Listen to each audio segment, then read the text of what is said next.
সংসারে আমাদের জীবনে যখন কোনো সুখ বা দুঃখ আসে তার জন্য আমরা কাউকে না কাউকে অবশ্যই দায়ী করে থাকি, তাই না? এই ব্যক্তি আমাদের সাথে এরকম কাজ করেছেন, তাই আমার সাথে এমন হলো। ওই ব্যক্তি যদি এমনটা না করতেন তাহলে আজ আমি ওই স্থানে পৌঁছতে পারতাম। সবই আপনার দৃষ্টিভঙ্গির ওপর নির্ভরশীল, আর যদি আপনার দৃষ্টিভঙ্গি এমন হয় তাহলে তা অনুচিত। সত্যি কথা বলতে এই সংসারে ভিন্ন ভিন্ন ধরনের মানুষ আছে। এটা আপনার ওপর নির্ভর করছে কিভাবে তাদের স্বাগত জানাবেন। একবার ভাবুন, আমি আমার দুটো হাত সামনে নিয়ে এলাম, দুটো মুঠো খুলে দিলাম। দুই প্রকারের মানুষ আসবেন, কিছু না কিছু দিয়ে যাবেন। এই মুঠো যদি আমি বন্ধ করে দিই তাহলে না কেউ আমাকে কিছু দিতে পারবে, না আমার কিছু যাবে আসবে। নিশ্চয়ই বুঝতে পারছেন এই দুই ধরনের ব্যক্তি কারা এবং তারা কি দিয়ে যান। আমি যদি নিজের মুঠো খুলে দিই তাহলে কিছু ভালো মানুষ আসবেন, আমাকে আনন্দ, সন্তুষ্টি, জ্ঞান প্রদান করে যাবেন, ভালো অভিজ্ঞতা দিয়ে যাবেন। কোনো খারাপ ব্যক্তি যদি আসেন তাহলে তিনিও খারাপ অভিজ্ঞতা দেবেন, যার থেকে আমি শিক্ষা লাভ করব। এই সব কিছু আমি লাভ করতে পারি। মুঠো যদি বন্ধ করে রাখি তাহলে আমি কিছুই পাবো না। দেখুন, এই সংসারে প্রত্যেকের জীবনে এইরকম। প্রত্যেকের জীবনে সবকিছুই আছে, ভালো খারাপ দুই মানুষই আছে। ভালো অভিজ্ঞতা আছে, খারাপ অভিজ্ঞতা আছে। নির্ভর করছে আপনার ওপর যে আপনি কি করবেন, এনাদের স্বাগত কিভাবে জানাবেন, কার থেকে কি বুঝবেন, কি শিখতে পারবেন, আর কোন দৃষ্টিভঙ্গি নিয়ে অগ্রসর হবেন। এটাই নির্ধারণ করবে যে আপনার জীবন কেমন হবে। আসুন আমার সাথে ভালোবেসে বলুন, রাধা রাধা। জীবনে যখন কোনো ব্যক্তি নিজের লক্ষ্য প্রাপ্তির জন্য নিরন্তর পরিশ্রম করতে থাকেন, চেষ্টা করতে থাকেন, তখন তিনি কষ্ট অনুভব করেন। কখনো শারীরিক কষ্ট, কখনো মানসিক কষ্ট। এবার উনি এটা ভাবতে থাকেন যে আমি কি উচিত করছি নাকি অনুচিত করছি। কারণ অন্যদিকে এমন একজন ব্যক্তিও আছেন যিনি একদমই পরিশ্রম, চেষ্টা করছেন না। তিনি মদিরা পান করেন, বিলাসিতায় জীবন কাটান, অলস প্রকৃতির হয়ে ওঠেন, নিদ্রাতে বিলীন হয়ে থাকেন আর ভাবেন যে তিনি সুখ লাভ করছেন। কিন্তু এরকম কেন হয়? কারণ যখন আমরা সৎ পথে থাকি, উচিত পথে চলি, লক্ষ্য প্রাপ্ত করার জন্য চেষ্টা করতে থাকি, তখন আমাদের ভেতরে থাকা নেতিবাচক শক্তি এবং পাপ এই দেহকে ত্যাগ করে দেয়। আর এই অনুভূতিটাই আমাদের দুঃখের অনুভূতি দেয়, কষ্ট দেয়। এবার সেখানে যদি আমরা কুপথে চলি, অনুচিত পথে চলতে থাকি, তাহলে আমাদের ভেতরে থাকা পুণ্য এবং ধনাত্মক শক্তি আমাদের দেহ ত্যাগ করে দেয়। আর এই অনুভূতির কারণেই আমরা সুখ অনুভব করি। কিন্তু কখনো ভাববেন যে এই সুখ বেশি সময় পর্যন্ত থাকে না। সেই জন্য সবসময় মনে রাখবেন, যদি আপনি জানেন যে এটাই আপনার লক্ষ্য, এটাই উচিত পথ, শুভ পথ, তাতে নিরন্তরভাবে এগিয়ে যেতে চেষ্টা করতে থাকুন। এই কষ্ট আপনাকে সুখের পরাকাষ্ঠায় কখন পৌঁছে দেবে তা আপনি জানতেই পারবেন না। আসুন আমার সাথে ভালোবেসে বলুন, রাধা রাধা।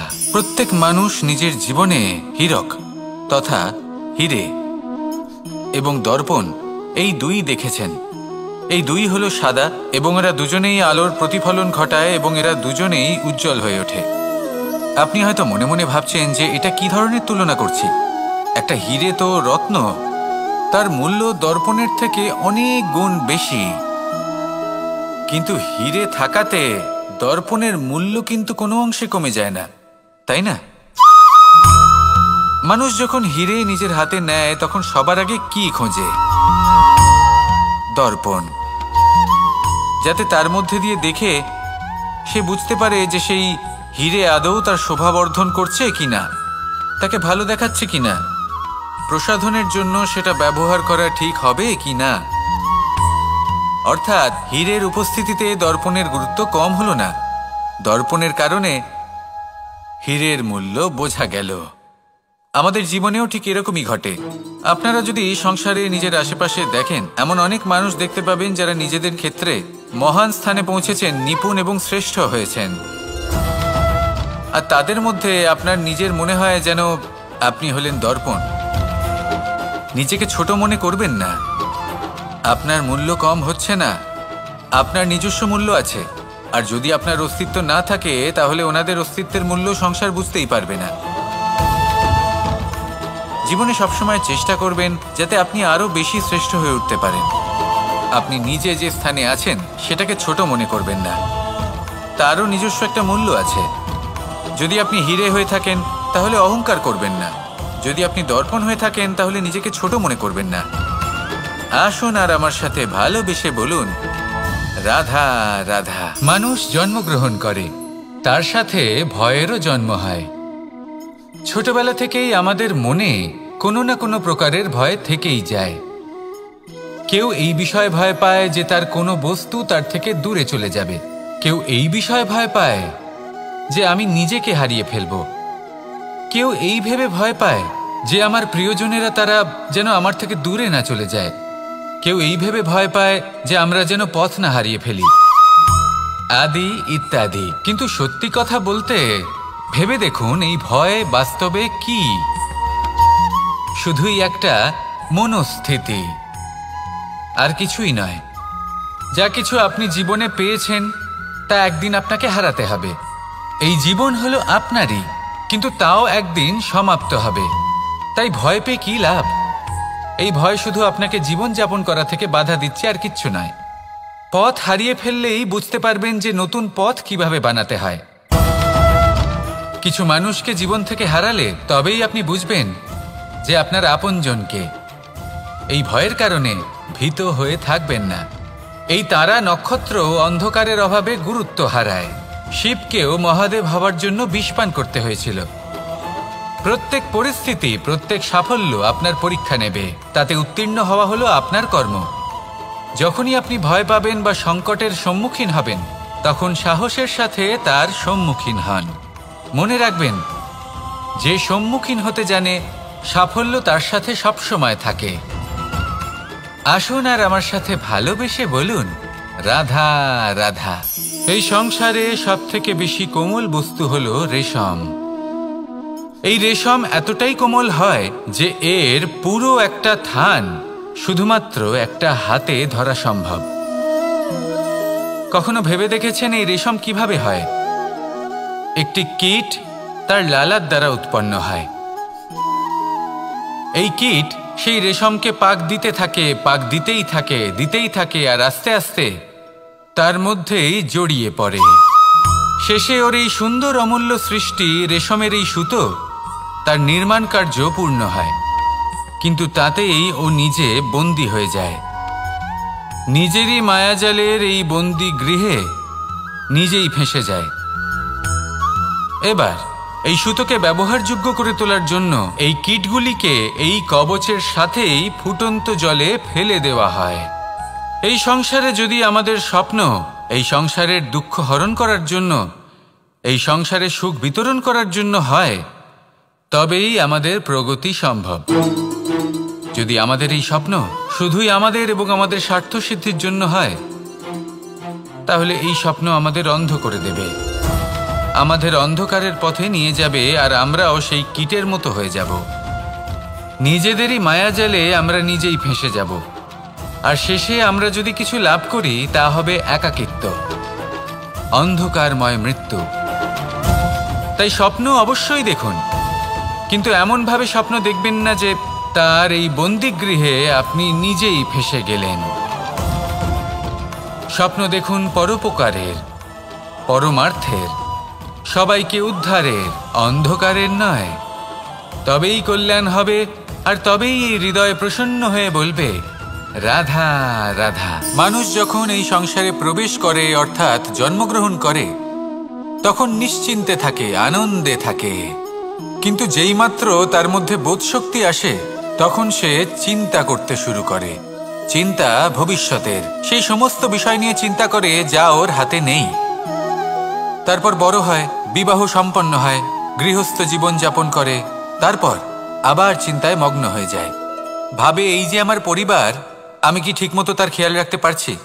কাল যখন আমি এই সংসার থেকে চলে যাব, তখন আমার এই পরিবারের দেখাশোনা কে করবে? শেষ পর্যন্ত এই পরিবার তো আমারই উত্তরদায়িত্ব। যাক, আপনাকে একটা প্রশ্ন করি। এই সংসারে আসার পূর্বে আপনি কি এই প্রশ্ন করেছিলেন, এটা ভেবেছিলেন যে আমাকে ছাড়া এই সংসার কিভাবে চলবে? করেননি, তাই তো? তাই আপনার এটা নিয়ে দুশ্চিন্তা করার প্রয়োজন নেই যে আপনি যখন এই সংসার ত্যাগ করে চলে যাবেন তখন কি হবে। আপনি যখন ছিলেন না তখনও এই সংসার চলছিল, আপনি যখন এই সংসার ত্যাগ করবেন তখনও এই সংসার চলতে থাকবে। যদি কোনো বিষয়ের প্রভাব থাকে তা হলো আপনার আজকের তথা বর্তমানের কর্ম, অর্থাৎ আজ আপনি কি করছেন, কার জন্য মঙ্গল করছেন, কাকে প্রেরণা দিচ্ছেন, কাকে সাহায্য করছেন, কোন উদাহরণ প্রস্তুত করছেন। আপনি এই সংসারে যে ছবি অঙ্কন করবেন সংসার সেটাই মনে রাখবে। তাহলে শুধু সৎকর্ম করুন, মঙ্গল করতে থাকুন, আর আমার সাথে ভালোবেসে বলুন রাধা রাধা। একবার একটা শেয়াল বনে বিচরণ করছিল। ও একটা ছোট্ট শাবক দেখতে পেল। ও ভাবলো আজ একেই আমি খাবার হিসেবে গ্রহণ করব। আশেপাশে দেখলো কেউ দেখছে না, তো কেউ ছিল না, আর সেই শাবকের ওপর আক্রমণ করল, যা হলো একটা ঘোর অপরাধ। বনের নিয়ম অনুসারে আপনি কখনোই শাবকের ওপর আক্রমণ করতে পারেন না। তারপর এই খবরটা যখন রাজা সিংহ জানতে পারলেন, সভার আয়োজন করলেন। কিন্তু সেখানে শেয়াল বলল, আমি তো এরকম কিছু করিনি। কিন্তু যদি আপনি এরকম বলেন, কোনো প্রমাণ দিন, এর কোনো সাক্ষী আছে? তখন রাজা সিংহ পেঁচাকে ডেকে পাঠালেন, যে সেই মুহূর্তে বৃক্ষের শাখার ওপর বসেছিল, সে সব কিছু দেখেছিল। পেঁচা সব সত্যি কথা বলল, আর শেয়ালকে মৃত্যুদণ্ড দেয়া হলো। এবার এই কাহিনী আমি আপনাকে কেন শোনালাম? কারণ মানুষও কখনো কখনো এরকম কর্ম করেন যা শিয়াল করেছে। এটা ভাবেন কেউ দেখছে না, যখন আমি অনুচিত কর্ম করতেই পারি। কিন্তু না, আপনি যাই করুন না কেন, কেউ না কেউ অবশ্যই তা দেখছে। কোনো ব্যক্তি না হলেও কোনো প্রাণী, না হলে কোনো যক্ষ বা দেব বা প্রেত। যদি এনারা কেউ না দেখেন, তাহলে ধরিত্রী মাতা দেখেন, যেখানে দাঁড়িয়ে আপনি সেই কর্ম করছেন, তাই না?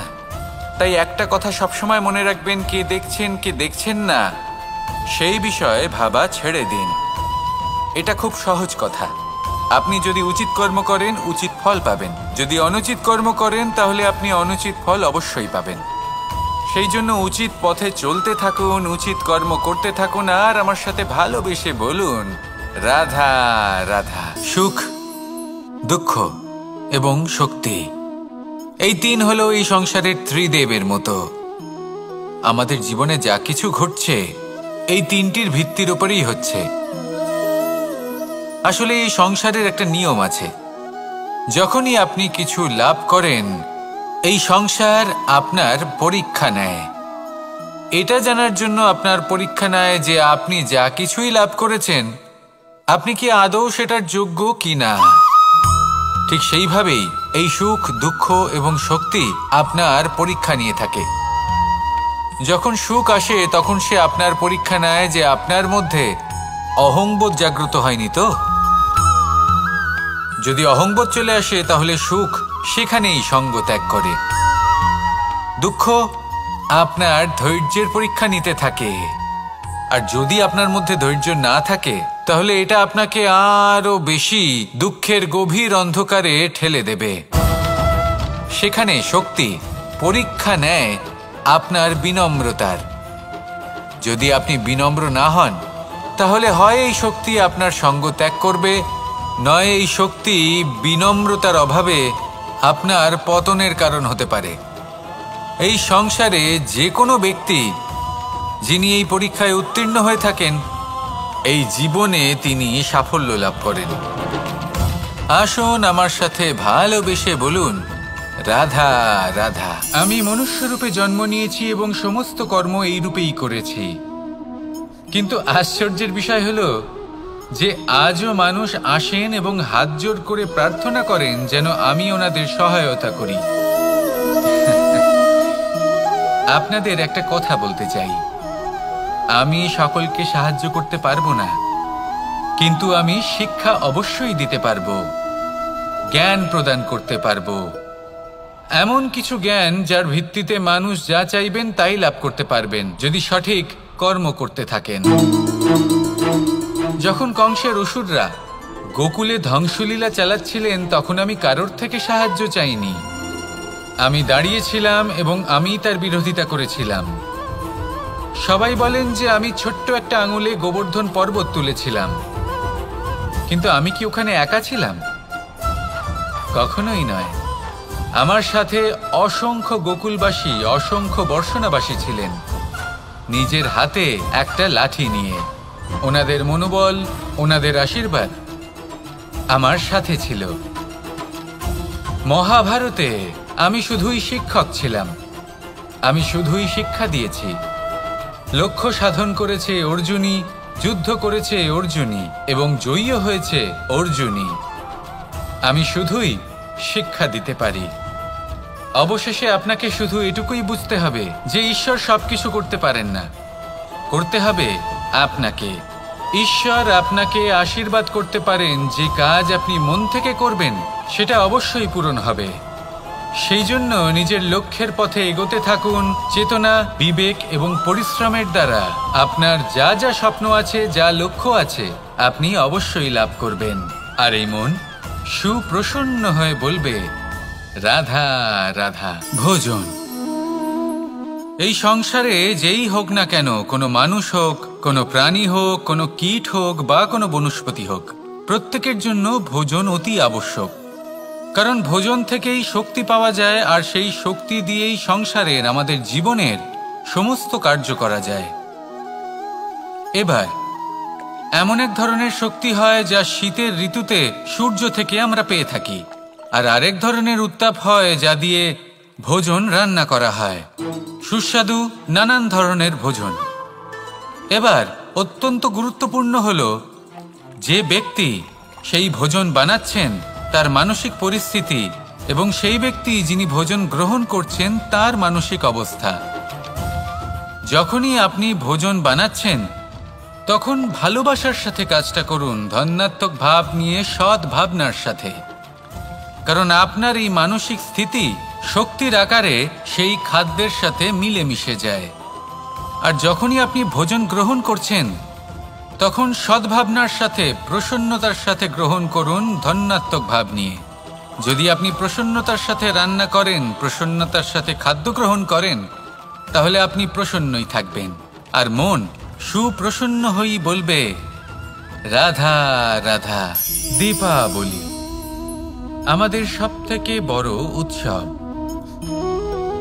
শ্রীরাম রাবণকে পরাস্ত করে 14 বছরের বনবাস কাটিয়ে আবার অযোধ্যায় ফিরে এলেন অমাবস্যার রাত্রে। অযোধ্যায় সবাই খুব প্রসন্ন ছিলেন, খুবই উৎসাহিত ছিলেন।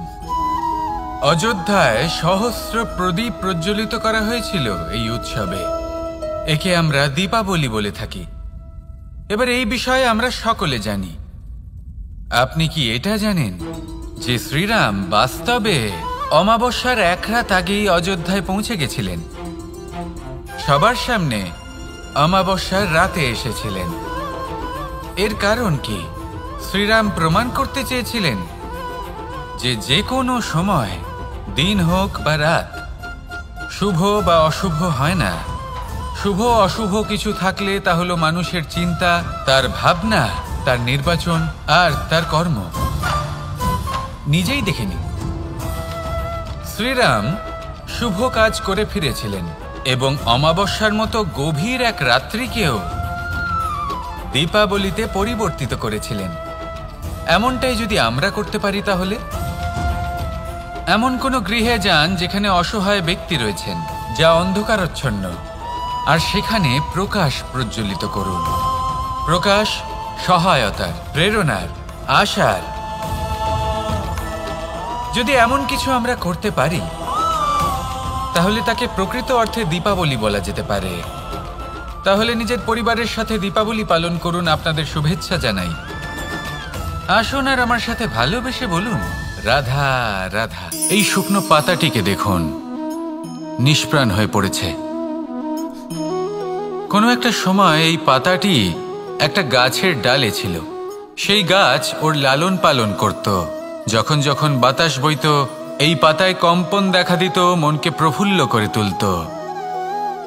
কোনো একদিন এই পাতা গাছের ডাল থেকে ঝরে পড়ে গেল। নিঃসন্দেহে ও নিজের স্বাধীনতা পেল, কিন্তু আস্তে আস্তে শুকিয়ে গেল, নিষ্প্রাণ হয়ে গেল। দেখুন, আমি এই কথা বলছি না যে স্বাধীনতা অনুচিত, কখনোই না।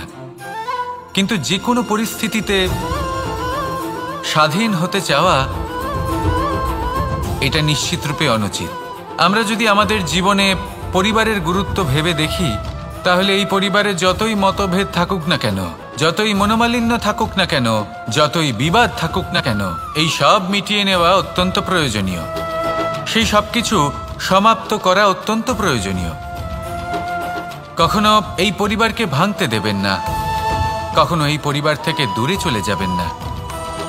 এই পরিবার হলো আমাদের জীবনের একটা অমূল্য সম্পদ, অমূল্য এক আশ্রয়, যা এই সংসারে হয়তো কোথাও আপনি পাবেন না। তাই একে আগলে রাখুন।